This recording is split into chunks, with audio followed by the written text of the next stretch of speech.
Hello everyone, welcome to Comfy Eating. Imagine waking up to a ready-made tasty breakfast that's packed with energy and flavor. So yes, today we are going to make a recipe that's perfect for busy mornings. Delicious overnight oats.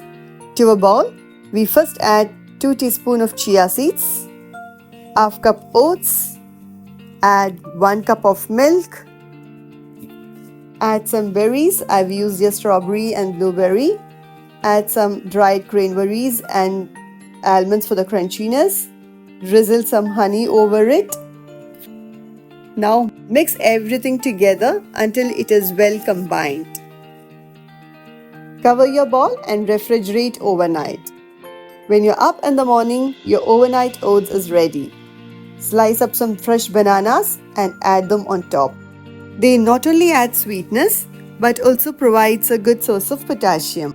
Enjoy this quick, easy and nutritious oats recipe and thank you for watching.